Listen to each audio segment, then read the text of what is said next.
There's a lot to consider when starting a business, but the relationship with your co-founders is probably one of the most critical parts. I learned about early vesting and salaries the hard way. On the company I started in 2012, we did have a good vesting agreement in place, but failing to define salaries spiraled pretty badly. I ended up with about $16,000 in credit card debt, which may or may not sound like a lot to you depending on where you live, but 23-year-old me living in Costa Rica, where the salary I could aspire to was $12,000 a year, it looked like I was going to spend the rest of my 20s paying that back. So today, we are going to look into founder agreements when starting a business.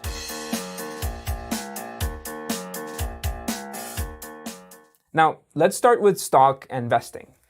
Once again, if you don't understand how stock works, you should check out this video. Let's look at a simple and common scenario. Founder A comes up with a business idea for a tech startup.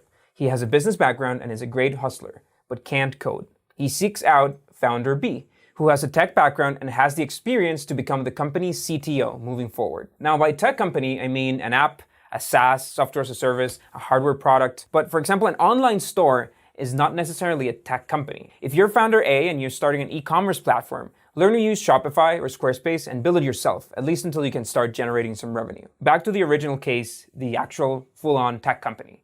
How many shares should founder A get versus founder B? There's probably a lot of debate here, but I'm gonna say, in this situation, this should be a 50-50 split. While founder A has the idea, he can't execute it without founder B. The idea and the business are really worthless without founder B. And being this a tech company, the product is just as important as the marketing, the sales, the fundraising, and so on. This 50-50 split may be rebalanced, for example, if the business has some traction before founder B comes in. And don't count talking to customers as traction. I'm talking actual revenue or sales or rounds of funding, users at least. The traction is worth something. So founder A should be compensated for reaching that traction before founder B came in. The essence of the story is that when you have 2 or 3 founders, the original company split should be equal, unless there is an additional value already provided by one of the founders in the form of money or traction. Let's say that founder A and founder B agree on this 50-50 split, and 6 months later, founder B leaves. That would suck for founder A, who has now a missing in action partner who still owns 50% of the company. This is what vesting is for. Founder vesting is an agreement in the way stock is issued, while the founders are entirely dedicated to the business. And we'll get back to the meaning of that in a second. A standard agreement is a 12-month cliff and a 4-year vesting period. This means that we'll take the stock of each founder, say 500,000 shares, and split them into 48 months. That's about 10,416 shares per month, and some. For the first 12 months of working for the company, this stock will not vest. This is the cliff. This means that if the person leaves, he won't take any stock in the company. This is a protection to the remaining co-founders in case that person leaves very early in the company's story.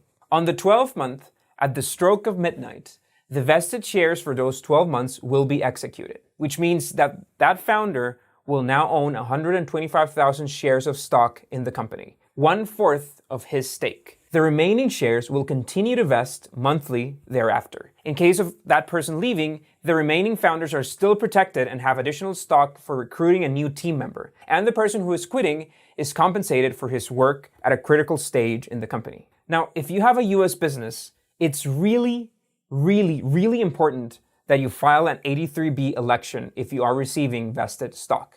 I can't stress this enough. If you forget and your business grows or gets funded, you might end up with thousands of dollars in taxes. You can find a free template for this 83B election on Founder Hub. So we've established vesting. An additional challenge here is many businesses don't start with funding or money in the bank. So the founders still have day jobs or side projects to pay for their bills. How do you establish then what fully dedicated to the business means for the vesting agreement? Well, it's tough.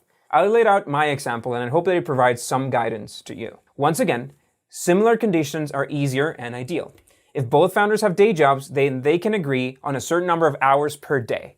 The problem is if one of the founders has a day job and the other one doesn't, or if one of the founders has a family to support and the other one lives with his parents, or in a city where the cost of living is a lot lower. This is where salary agreements are very useful. This is what I didn't do the first time, but learned a hard lesson and solved it for my second company, SlideBean. When we started SlideBean, we agreed that each founder would have $1,000 salary. While our living situations and monthly expenses were different, we decided that was enough to live in San Jose. The priority for the company was obviously taxes, legal fees, and other company expenses. But as long as the company had money after those important, necessary primary payments, everybody would get their full paycheck.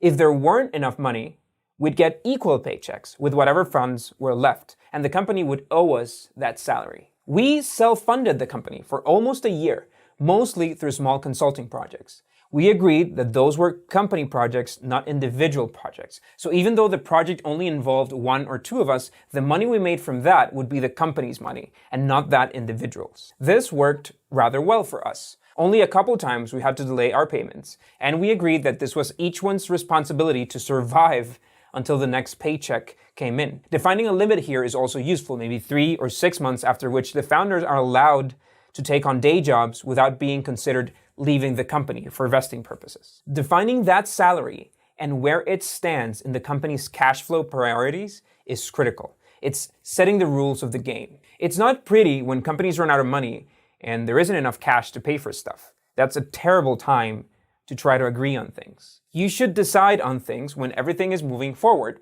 on goodwill and put it in writing. It doesn't have to be a lawyer-approved legal document. Simply draft these rules in a document, print it, sign it, and stand with your word. Some other tips here. Come up with salaries you can realistically afford as a company. If you live in different cities, you might agree on salary adjustments for living costs. If one of the founders has savings or money flexibility and the other one doesn't, the solution is not to cut his paycheck, but to use that money as an investment in the company. For example, let's say that founder A and founder B both live in the same city, but one of them has savings and the other one doesn't.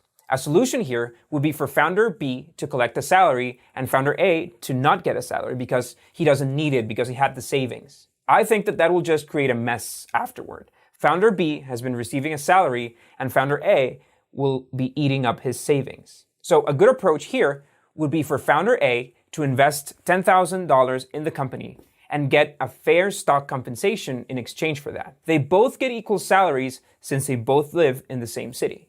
This is my point when I say founder relationships are like marriage. You need to be open about this stuff and be prepared for new circumstances as the business progresses. I became a dad 6 months into starting the business, which could have been a mess unless there were agreements that had been in place before that. Let me know what you think of these ideas. If you're open to sharing, leave a comment below with the logic on how you distributed founder shares so that others can learn from your example. A lot of you have come to us with amazing comments on the content we generate, and we're super glad that it's useful. Each one of these videos takes about 2 weeks of work to make, and it costs around $1,000, and we're making a whole video about that in the next few weeks. If you like the content, share it, and of course, give our AI presentation platform a try. You can prepare business proposals or start working on your pitch deck.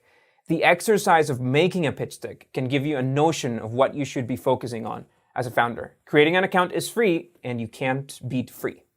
See you next week.